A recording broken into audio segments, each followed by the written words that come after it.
On continue donc là où on s'était arrêté. Comment faire pour synthétiser cette variante de la clé K, celle-là? On avait dit 48, c'est pas pour rien 48. Fait que revenons un petit peu au schéma original ici, ça là. Donc, on a une variante de la clé qui rentre dans la fonction de déchiffrement comme une entrée avec une composante parmi les deux, mettons le write, du bloc du message. On répète ça n fois, puis à chaque fois, on transite de K1 à K2, à KJ, à KJ plus 1, jusqu'à KN, où N, c'est le nombre total des itérations ou les rangs. Comment qu'on transite d'une variante à une autre au début? C'est la clé originale. La clé originale qui a transité. Laquelle? Celle-là, là.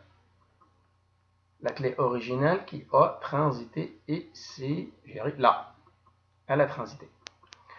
Donc il y a le document chiffré, on verra plus tard qu'on peut envoyer avec le document chiffré la clé.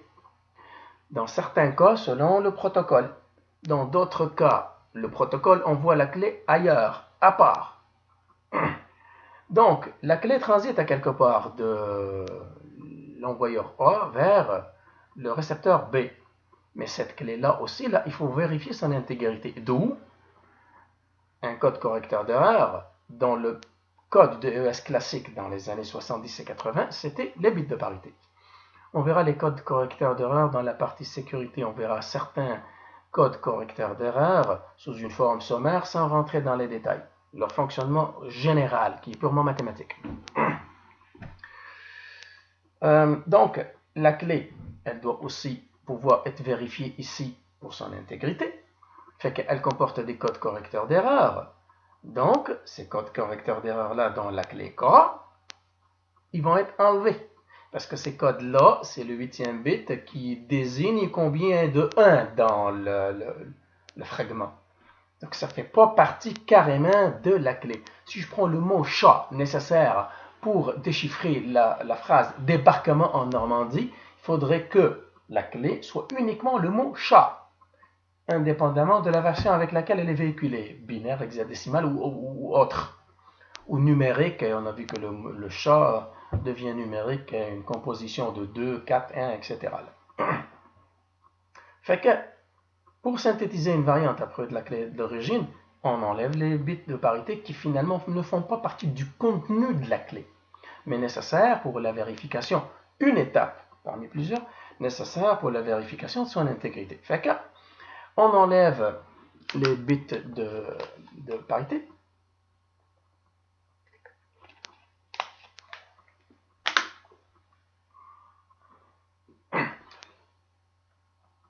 On était rendu là. Ça c'est la clé. On enlève les bits de parité. Fait que 64 moins les 8 bits de parité, on va se ramasser à 56. Ces 56-là vont être divisés en deux. C'est le même principe à la FaceTel, mais pas tout à fait. Juste le début. Droite-gauche. En deux parties. De même taille.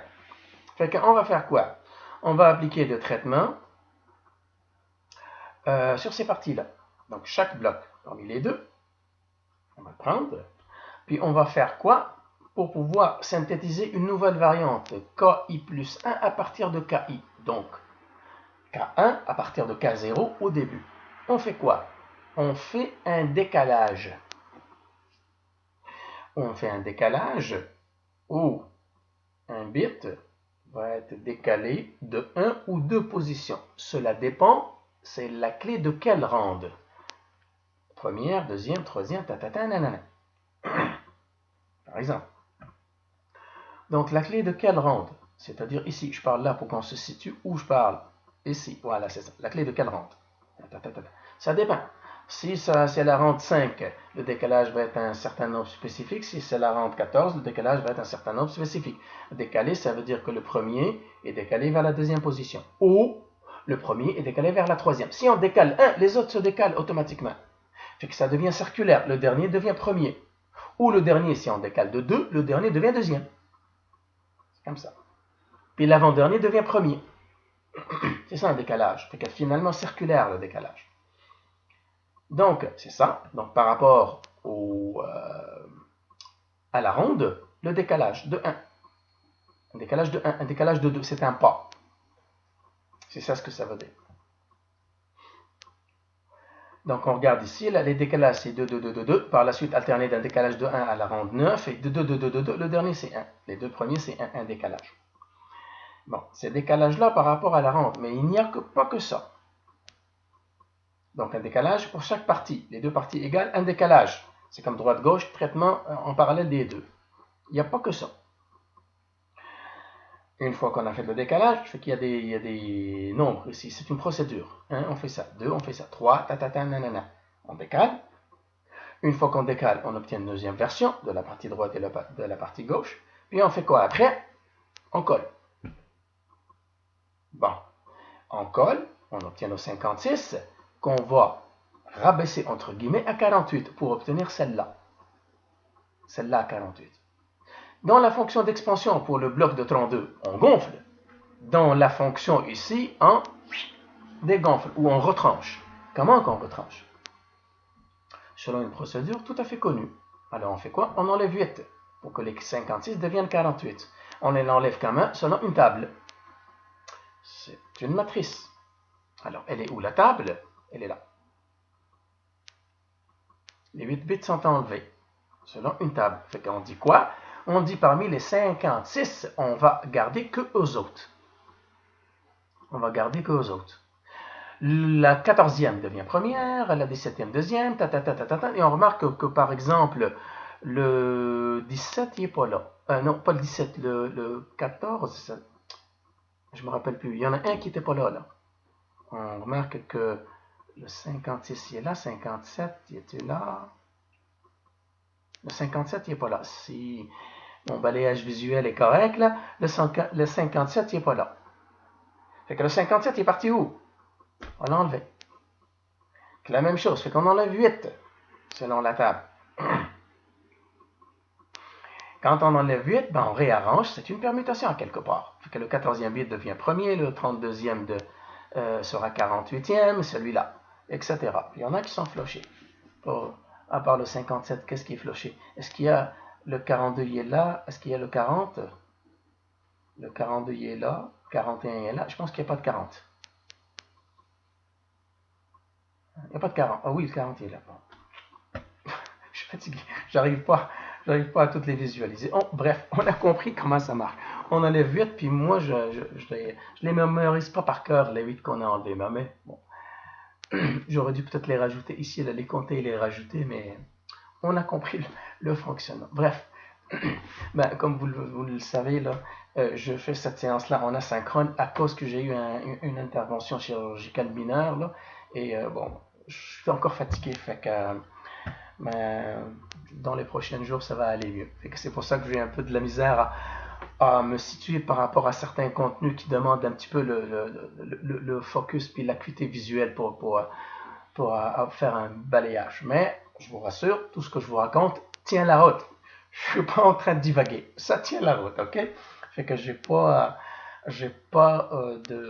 d'incidence par rapport à mes aptitudes cognitives, mais je suis fatigué physiquement. Là. Mais c'est rien d'inquiétant. Bref, je ferme la parenthèse. Pour pas que vous vous posez la question pourquoi ce gars-là qui est un peu perdu puis n'arrive pas à trouver le 57. Juste ça, le contexte, la mise en contexte. On ferme la parenthèse, on revient à nos moutons. Bref, fait que on enlève 8 bits, on obtient la variante transformée, rapetissée en 48 et c'est celle-là finalement qui va être utilisée en XOR avec la résultante de la fonction d'expansion.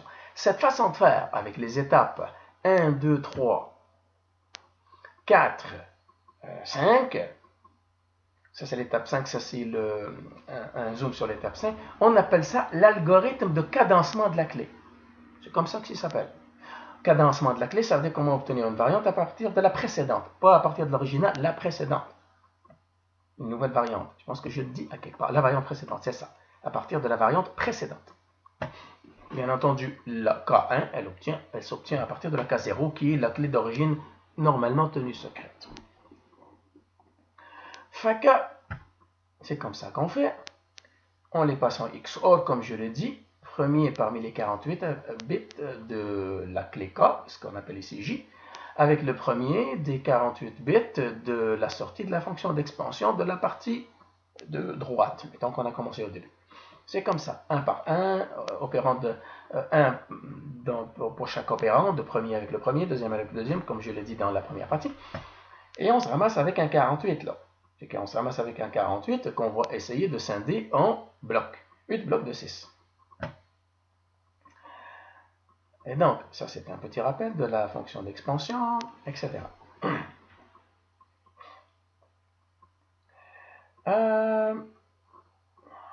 Oui, c'est ce que je cherchais tantôt. Je cherchais mon XOR. Donc le XOR, comme je l'ai dit, là, si les deux opérandes sont identiques, ça donne un 0, indépendamment de leur contenu, comme des 0 ou des 1. Si elles sont différentes, ça donne un 1. Fait qu'on fait tout simplement comme ça. Premier avec premier, deuxième avec deuxième, troisième avec troisième. Ça, c'est la partie du message et ça, c'est la clé. Ce qu'on obtient, c'est là, dans le XOR. Donc, mesdames et messieurs, on est rendu à avoir 48 dispersés, si vous voulez, en 8 blocs de 6. Rien que des 0 et des 1. Et on va regarder leur contenu pour dire que, bon, pour une certaine configuration de 6, on va la substituer à la remplacer par une autre configuration de 4. Les 6 du départ se transforment en 4 en sortie. Et c'est ce qu'on veut. Pourquoi? Pour pouvoir retrouver la taille originale des 32 bits qui sont là. Mais après toute cette série de transformations, impliquant des fonctions d'expansion, la clé des XOR, etc.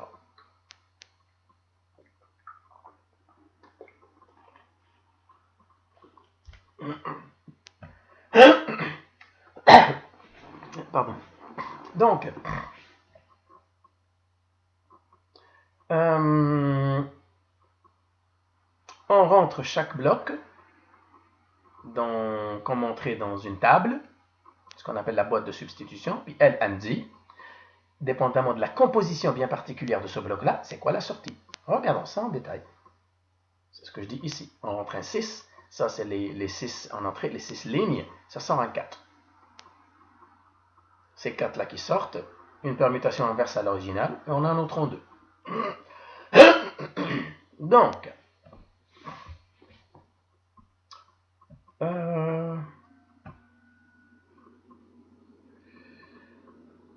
regardons un exemple qui explique un petit peu tout ça. C'est mieux que de parler un peu du contenu d'une manière abstraite. Donc, comme je l'ai dit, nous les humains, on est visuels.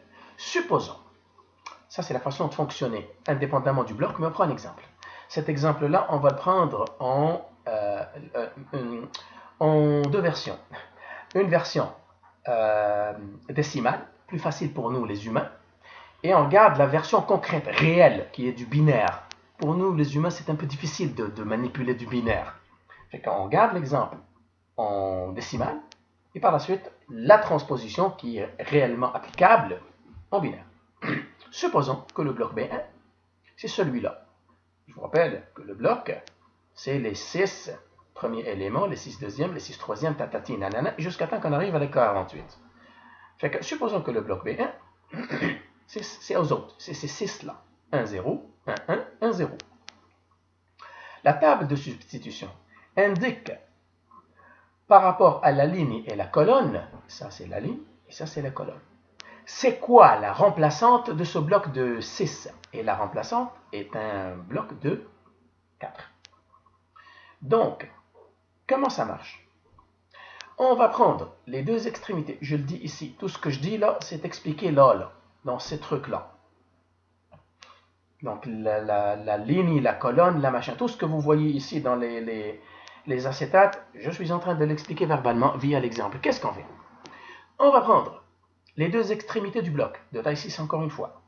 Les 2 extrémités, dans mon cas du bloc B1, c'est le 1 et le 0. 1, 0, c'est la représentation d'un 2. Je m'en vais à l'indice de la ligne. Ça, c'est les lignes, ça, c'est les colonnes. 1, 0, 1, 2. Plus tard, dans un autre exemple, c'est ça ce qu'on va voir. 1, 0, il est là, le 1, 0. Ça, ce truc-là, par exemple. Donc, 1, 0, c'est un 2. Donc, je prends les extrémités, ça me donne, collé ensemble, l'indice de la ligne. Je prends les 4 centraux, j'enlève les extrémités, il me reste 4 sur 6. Les 4 centraux, ça me donne l'indice de la colonne. 0, 1, 1, 1, c'est un 7. C'est la représentation d'un 7. Fait que ça me donne la colonne 7. Fait que finalement, l'intersection de ligne-colonne, ça me donne la remplaçante. La substituante en 4 bits. Fait que 11 en 4 bits, c'est 1, 0, 1, 1. Donc, C1, le chiffret préliminaire de ronde, pour cette transformation-là du B1 qui est 1, 0, 1, 1, 1, 0, c'est 1, 0, 1, 1. Et je fais la même chose pour B2 avec sa propre table qui est complètement différente de celle-là. Voici les tables. Ils sont là, les tables de S1 pour B1, S2 pour B2, nanana, etc. Ils sont là, les tables. Et on remarque que les tables sont différentes. Exemple, 2, 7, ça me donne 11 dans S1. 2, 7, ça me donne 1 dans S2. 2, 7, ça me donne 0 dans S3, et ainsi de suite. Donc, la sortie est différente. Si le bloc 1, 0, 1, 1, 1, 0 n'était pas B1, mais plutôt B3, la sortie serait complètement autre chose que ça. Donc, c'est vraiment tailored, c'est personnalisé. Les tables sont statiques, mais le fait que justement elles sont diversifiées, les sorties sont aussi diversifiées. Ce n'est pas toujours la même chose. Et on remarque qu'il y a du duplicateur, mon 11 qui est là, je vais le trouver ici. Fait que le 1, 0, 1, 1 pourrait être aussi la sortie de 9 et 3. Qu'est-ce que le 9 et le 3? 9, c'est l'indice des 4 centraux du bloc, pas B1, un autre. Et 3, c'est l'indice collé des 2 latéraux, celui qui sont excentrés. Fait que c'est comme ça que ça fonctionne, les tables de substitution, ce qu'on appelle les S-boxes du DES. Ça, c'est l'autre exemple que j'ai dit en binaire, le réel exemple. Supposons que, tantôt on avait dit que B1 était ça. Maintenant, supposons que B5 est ça. Fait que je prends 0, 1, 0, 1. Ça, c'est la ligne des deux extrémités. 1, 1, 0, 1. 1, 1, 0, 1. Les 4 sont trop. 1, 1, 0, 1. L'intersection donne ça. Les 4 bits, c'est les remplaçantes, c'est les substituants pour ces 5. C'est comme ça que ça fonctionne. Vous voyez, c'est un automate. Ça traite ça d'une manière vraiment automatisée, cette fonction de chiffrement-là. C'est facile à implémenter dans un langage de programmation, c'est un algorithme. Fait que c'est comme ça que ça fonctionne pour obtenir les substituantes de 4 bits chacune pour un total de 32. Donc, ici, c'est les tables, comme je l'ai dit, les différentes tables, et là, on obtient le 32, auquel on les fait passer à une fonction de permutation, qui est celle-là. La permutation, on sait ce que ça veut dire. Ça veut dire que le 16e devient premier, mais le premier se ramasse ici, le 7e devient deuxième, et le 32e est à quelque part par là, le 25e se ramasse 32e. C'est comme ça. Encore on malaxe les cartes. Tout ça dans quel but là? C'est de camoufler. C'est pour rendre indéchiffrable. C'est pour crypter l'information. Mais c'est pas fini parce que tout ça c'est une seule ronde. Répète-moi donc ça tout alors 16 fois. À chaque fois, à partir de là où tu es rendu, c'est-à-dire un chiffré intermédiaire, avec une nouvelle clé issue de l'algorithme de cadencement. Fait que brasse-moi tout ça 16 fois, tu obtiens un chiffré normalement indéchiffrable, sauf si on sait comment s'y prendre, en tenant compte de certaines caractéristiques qu'on va voir dans le volet attaque. On va attaquer le DES. Plus tard, on va attaquer le DES. On va voir comment ça marche. Ça a l'air tout beau comment ça fonctionne. Oui, ça l'est. Mais, à partir des années 90, les scientifiques et les cryptographes ont trouvé un moyen d'attaquer le DES. Donc, continuons un petit peu notre histoire. Fait que, pour moralité, toutes ces patentes-là, c'est ce que je dis, c'est ça là, c'est ce truc-là, c'est petit f, ça, lui. La fonction de chiffrement, c'est comme ça qu'elle fonctionne. Expansion, XOR avec une variante de la clé. Substitution personnalisée par bloc de 6, permutation. Là, on est rendu jusqu'ici.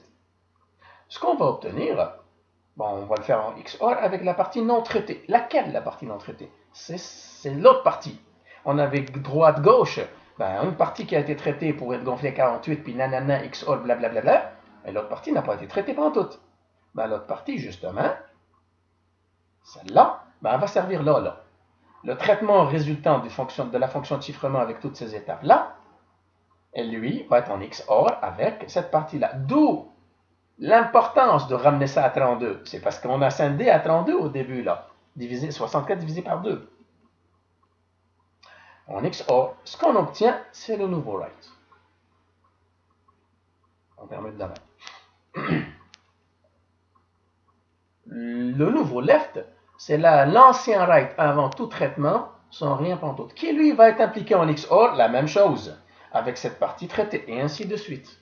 D'où l'alternance, on alterne comme ça là. Le left devient right, le right devient left, un qui est traité, un qui est non traité, l'autre non traité est impliqué par la suite dans le XOR avec celui qui est traité, et ainsi de suite. Un face-tel, c'est comme ça que ça fonctionne. Donc, c'est ça. Je résume un peu ce que je viens de dire là.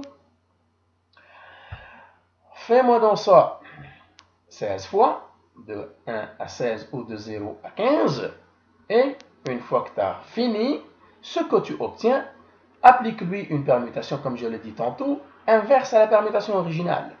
Ça, c'est la permutation originale, je les ai toutes les deux ici. Ça, c'est la permutation originale, ça, c'est la permutation inverse. Un zoom là pour la permutation inverse, c'est celle-là. La permutation inverse dit que le 40e devient premier, le 8e devient deuxième, banani, nanana, le premier se ramasse là. Bon, on a compris la chanson, hein? Bon. Mais il y a une complémentarité entre cette matrice-là et l'autre. C'est pour ça que ça s'appelle inverse. Regardons voir un petit peu, je l'explique là. Qu'est-ce que ça veut dire? Ça veut dire que tantôt, le 58e devient premier. Regardons voir où est-ce qu'il est, 58e. Le 58e devient premier. Là, ici, ça dit que le premier est à la 58e position. Voyez-vous? J'interprète à l'inverse. Le 58e devient premier là. Ici, pour le chiffrer, ça dit que le premier est 58e. Je raisonne à l'inverse. Le premier est 58e. C'est ça ce que ça veut dire. Et on remarque une chose aussi. On remarque ça aussi, normalement, je pose la question en classe, puis je donne quelques minutes de réflexion, et les gens commencent à regarder les matrices en se tournant le coup à droite, le coup à gauche, puis j'entends toutes sortes de choses pas pareilles. Bref, là, je peux vous le dire, on remarque que là, regardez bien, ils sont ordonnés 1, 2, 3, 4, 8, 9, 10, 11, blablabla, 16, 17. Ils sont ordonnés et alternés. Regardez bien, l'ordre continue là, saute une colonne continue là, saute une colonne continue là. J'arrive à 32. Je fais quoi? Éphémérois, je recommence là. 33, saute une colonne, je continue là, saute une colonne. Donc ils sont ordonnés. Ils sont ordonnés en alternance pour la matrice inverse. C'est pas un hasard. C'est fait pour, justement. Parce que rappelez-vous ce que j'ai dit. On a beau confectionner un algorithme de chiffrement super bien fait, raffiné, complexe. Mais si à l'autre bout, tu n'arrives pas à déchiffrer, ça ne sert absolument à rien. Donc, cette matrice inverse-là, elle est faite comme ça par exprès pour favoriser aussi le déchiffrement, qui lui va utiliser des permutations complètement réciproques, symétriques.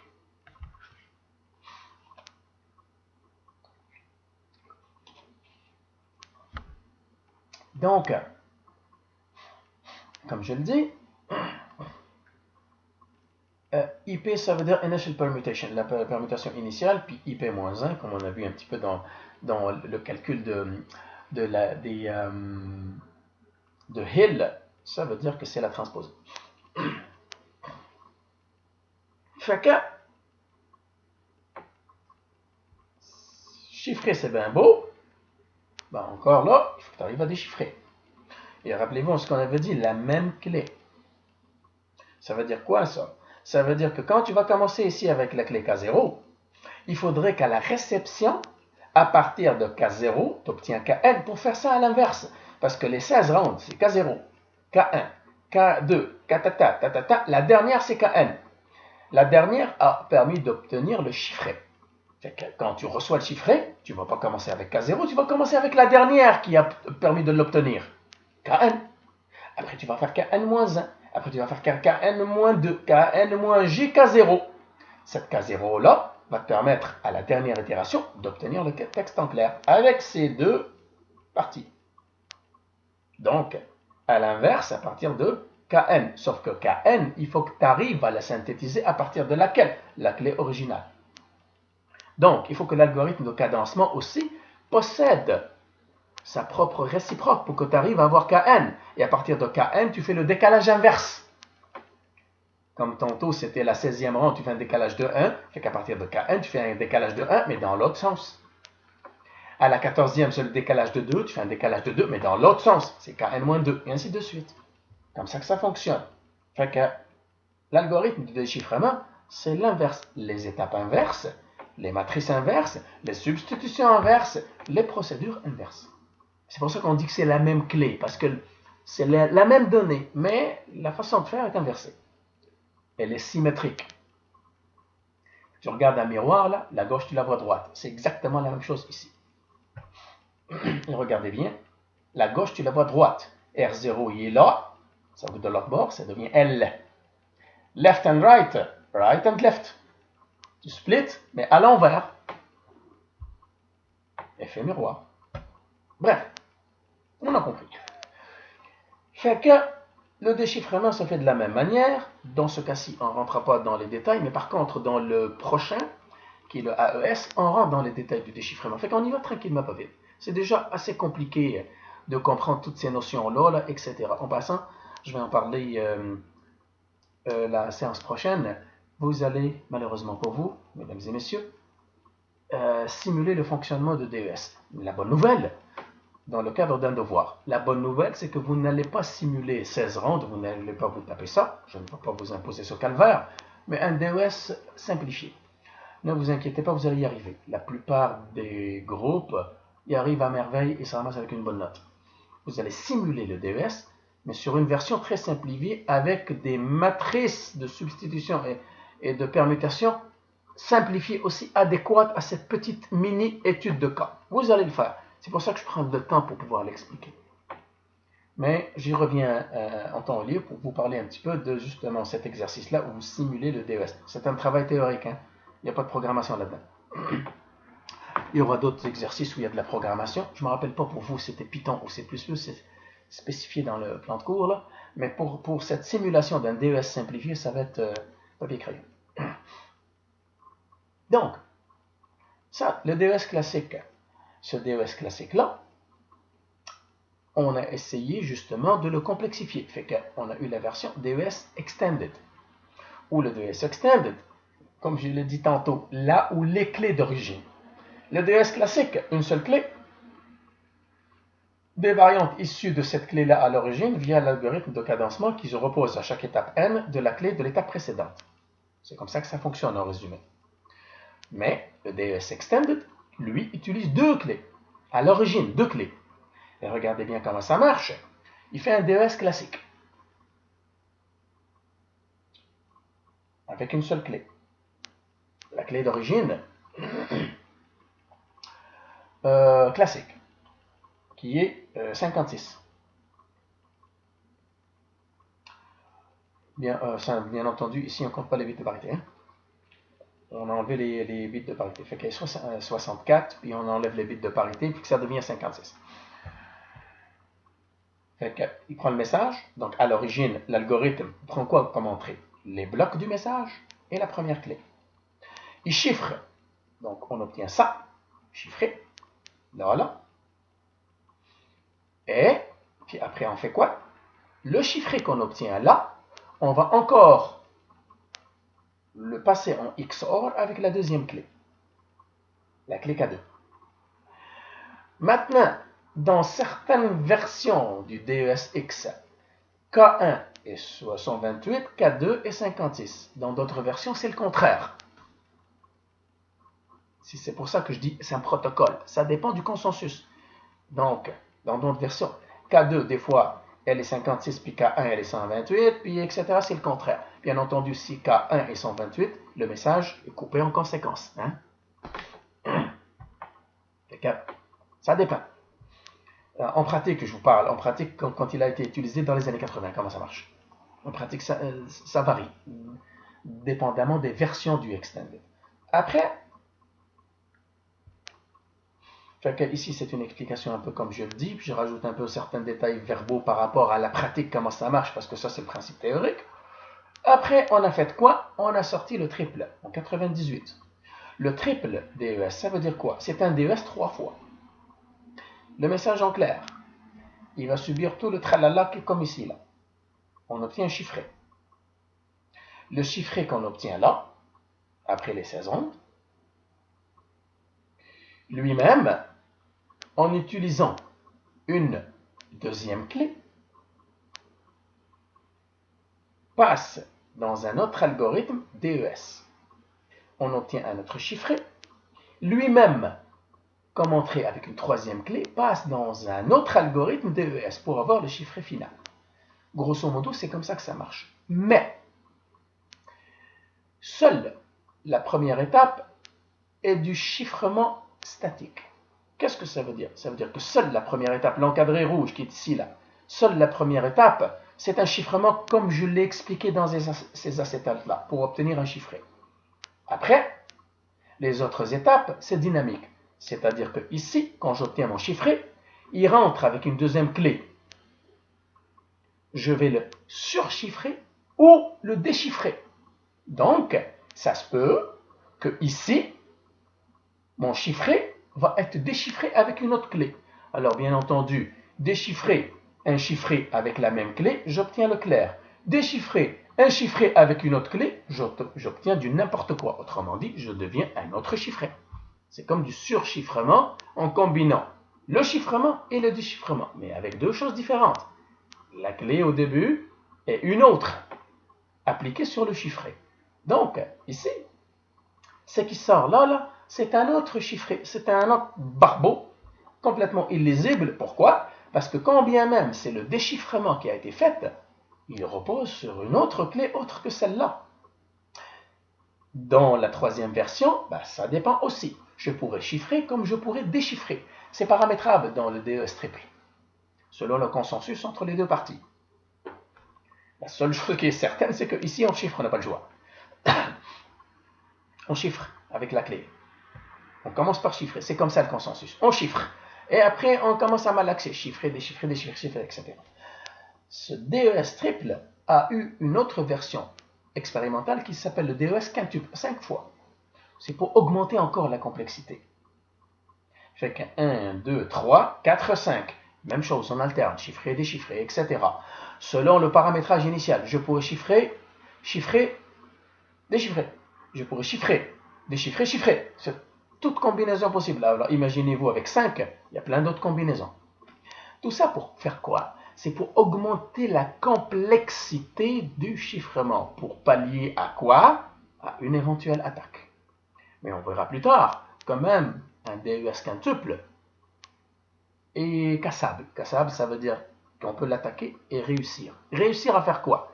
Soit trouver la clé, soit trouver le message, soit trouver des morceaux de la clé et des morceaux du message en clair, et par la suite essayer toute combinaison possible et imaginable pour deviner ce qui reste qu'on n'a pas trouvé, selon un modèle mathématique.